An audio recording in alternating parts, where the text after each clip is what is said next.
స్వామి అంటే మనం చూస్తే రథయాత్ర అనే దానికన్నా పూరి జగన్నాథుడిని చూడాలని చెప్పి మొత్తం మన దేశం చుట్టుపక్కల నుంచి కూడా అందరూ పెద్ద సంఖ్యలో వస్తూ ఉంటారు. అసలు రథయాత్రలో పాల్గొనటం ఇక జీవితంలో ఇక అంతకు మించిన అదృష్టం దొరకదు అనుకుంటారు. అంత క్రౌడ్‌లో కూడా స్వామిని దర్శించుకోవాలని ప్రతి ఏటా వస్తూ ఉంటారు. సో, అంటే ఎందుకండి పూరి జగన్నాథుడికి ఆ రథయాత్ర అనేది ఎందుకంత విశిష్టత? మీరన్నట్టు ప్రపంచం నలుమూలల నుంచి భక్తులు రథయాత్రను చూడడానికి వస్తారు. మన శాస్త్రాలు ఏం చెప్తాయంటే స్వయంగా దేవతలు కూడా వస్తారంట రథయాత్రను చూడడానికి. దీని యొక్క విశిష్టత ఏంటంటే భగవంతుని యొక్క కరుణ స్వభావం. చూడండి, సాధారణంగా మనము ఉత్సవాలు చేసామనుకోండి, భగవంతుని యొక్క ఉత్సవమూర్తిని బయటకు తీసుకొస్తాం. కానీ ఇక్కడ జగన్నాథపురిలో స్వయంగా మూలమూర్తులే బయటకు వచ్చేస్తాయంట మనందరికి దర్శనం ఇవ్వడానికి. సో ఇంత కృప భగవంతుడికి ఉంది, ఆ కృప కటాక్షాలు మా మీద కూడా పడాలి అని చెప్పేసి భక్తులందరూ ఎంతో ఆరాటంతో ఎంతో ప్రేమతో అంత జనసంఖ్యలో కూడా వీరు వచ్చి చూస్తూ ఉంటారన్నమాట. సో ఇది భగవంతుని యొక్క కరుణ స్వభావంకి మనము అందులో మనం కూడా కరుణ పొందాలి అని చెప్పేసి జగన్నాథుని రథయాత్ర చూడడానికి ప్రపంచం నుంచి నలుమూలల నుంచి వస్తూ ఉంటారు మనకి. అలానే ఇక్కడ మనం చూసినట్లయితే పూరి జగన్నాథుని యొక్క రూపాన్ని కూడా ఒకసారి మనం తలుచుకుంటే, అంటే ఏ ఇతర దేవతా విగ్రహాల లాగా ఇక్కడ ఉండరు స్వామివారు కానీ అమ్మవారు కానీ వీళ్ళు. అంటే ఎందుకని అంటే సగం చేతులతో ఆ పెద్ద కళ్ళతో అలా కనిపిస్తూ ఉంటారు కదా, దీని వెనుక ఉన్నటువంటి పురాణ గాథను మాకు వివరించండి. సో కృష్ణుడు బృందావనం నుంచి మథురకు వచ్చి మళ్ళీ ద్వారకకు వస్తారు. ద్వారకకు వచ్చినప్పుడు ద్వారకలో తను రుక్మిణి, సత్యభామ, మిగతా రాణులందరికీ పెళ్లి చేసుకున్న తర్వాత వారు కాలం గడుపుతూ ఉంటారు. దాంట్లో ఒకరోజు స్వయంగా మన రాణులందరూ కలిసి చూస్తున్నారనమాట. కృష్ణుడు ఏడుస్తూ ఉన్నాడు. రోజు నైట్ కాగానే ఏడుస్తూ ఉంటున్నమాట. యశోద మాతను తలుచుకుంటూ, నందబాబుని తలుచుకుంటూ, గోపికలను తలుచుకుంటూ, గోపబాలులను తలుచుకుంటూ రోజు ఏడుస్తూ ఉంటాడు అన్నమాట. ఈ రాణులందరికీ బాధ అన్నమాట. అయ్యో మేమేం సేవ చేయలేకపోతున్నామా, మేము బృందావనంలో వారు చేసే సేవ ఏంటి, మేము తక్కువ చేసేది ఏంటి అని చెప్పేసి రోజు బాధపడుతూ ఉంటారన్నమాట వీళ్ళందరూ. సో దీని యొక్క రూట్ కాజ్, అసలు ఎందుకు కృష్ణుడు ఏడుస్తున్నాడు రోజు రాత్రి అని తెలుసుకోవడానికి బృందావనంలో లీలలు చూసినటువంటి బలరాముడు తల్లి అయినటువంటి రోహిణి మాత దగ్గరికి వెళ్తారు. ఈ రాణులందరూ కలుసుకొని రోహిణి మాత దగ్గరికి వెళ్తారు.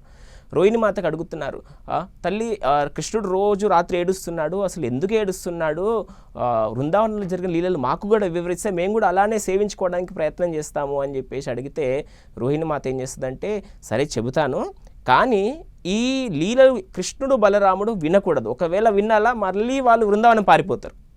చూడండి, మనం హాస్టల్లో ఉన్నాం అనుకోండి, అమ్మ నాన్న గుర్తు రానంత వరకు ఓకే, అమ్మ నాన్న గుర్తు వస్తే ఏం చేస్తాం, మళ్ళీ ఏడుస్తూ వెళ్ళిపోతాం హోమ్సిక్ అంట. అలాగే రోహిణి మాత ఏమందంటే, పకడ్బందీగా ఈ మొత్తం డోర్లు ప్యాక్ చేసేద్దాం, సుభద్రను బయట కాపలాగా పెడదాం, కృష్ణుడు బలరాముడు వస్తే ఆపేయాలి మనం కథ అని చెప్పేసి ఇది డిసైడ్ అయిపోతారు. కథ స్టార్ట్ అయిపోతుంది. ఇప్పుడు కథ స్టార్ట్ పెడతా ఉంటారు.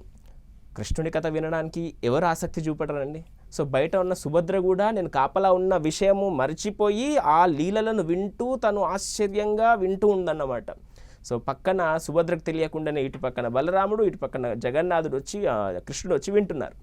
వింటూ ఉంటే రోహిణికి శబ్దం వచ్చింది, ఏదో సౌండ్ వస్తుంది, ఎవరో వింటున్నారు బయట ఏంటి అని చెప్పేసి శబ్దం వచ్చేసరికి డోర్ తీసింది, ఎవరున్నారు బయట అని చెప్పేసి. ఇప్పుడు చూడండి, సడన్గా మనం కూడా ఏదైనా దొంగచాటుగా విన్నాం అనుకోండి, సడన్గా ఎవరైనా చూసి అంటాం కదా. సో ఇలా వచ్చేసరికి తన కళ్ళు మొత్తం పెద్దగా అయిపోయాయి అన్నమాట. ఇట్లా తన చేతులన్నీ లోపలిగా అయిపోయాయి. ఎందుకంటే బృందావనం యొక్క లీలలు విన్న తర్వాత వారి బాడీలో ట్రాన్స్ఫర్మేషన్స్, ఆ బరువును తట్టుకోలేక కింద పడిపోయి కాళ్ళు మొత్తం లేకుండా అయిపోయాయి అన్నమాట. అందుకే వారి చేతులు ఇలా సగంగా ఉండి, కళ్ళు పెద్దగా ఉండి, ఆనందంతో ముఖం ఇంత పెద్దగా ఉండి కనిపిస్తున్నమాట.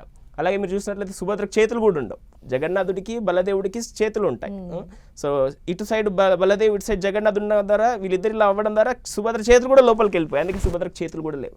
సో ఈ విధంగా జగన్నాథుడి యొక్క రూపం అనేది పెద్ద పెద్ద కళ్ళేసుకొని, కనుబొమ్మలు ఉండవు, పెద్ద హాస్యం ఉంటుంది, లోపలికి చేతులు ఉంటాయి. దీన్ని మన ఆచార్యులు ఏ విధంగా వర్ణిస్తారంటే, ఇంతింత పెద్ద కళ్ళేసుకొని మనలో కొద్దిగన్నా మంచి ఉందా అని చెప్పేసి ఇంత పెద్ద కళ్ళేసుకొని చూస్తారండి జగన్నాథుడు. ఇప్పుడు చూడండి, వెంకటేశ్వర స్వామిని చూసారనుకోండి మీరు తిరుమలలో, కళ్ళు మూసుకొని ఉంటారు. అంటే మీరు ఏ తప్పులు చేసినా నేను చూడను, మీరు నా దగ్గరకు వచ్చారు అదైనా సంతోషం అని చెప్పేసి. ఇక్కడ జగన్నాథుడు ఇంత పెద్ద కళ్ళు వేసుకొని కొద్దిగన్నా మంచి ఉందా అని చూస్తారంట. కొద్దిగన్నా మంచి, కొద్దిగా మంచి కనబడితే కదా నాకు చాలా సంతోషం.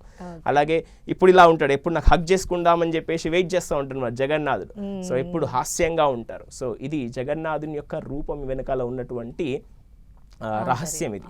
అలాగే ఇంద్రద్యుమ్న మహారాజు ఈ విగ్రహాలను స్థాపించినప్పుడు విశ్వకర్మ కూడా సగం చెక్కారన్నమాట ఈ విగ్రహాలని సగం చెక్కిన విగ్రహాలని చూస్తే ఇంద్రద్యుమ్న మహారాజు చాలా బాధపడతాడు. అయ్యయ్యో సగం చెక్కినవి ఉన్నాయేంటి అని చెప్పేసి. అప్పుడు నారదుడు స్వయంగా చెప్తాడు, ఈ సగం చెక్కిన విగ్రహాలు కాదు, ఆ రోజు కృష్ణుడు, బలరాముడు, సుభద్ర బృందావన లీలలు విన్న తర్వాత వచ్చినటువంటి రూపం ఇది.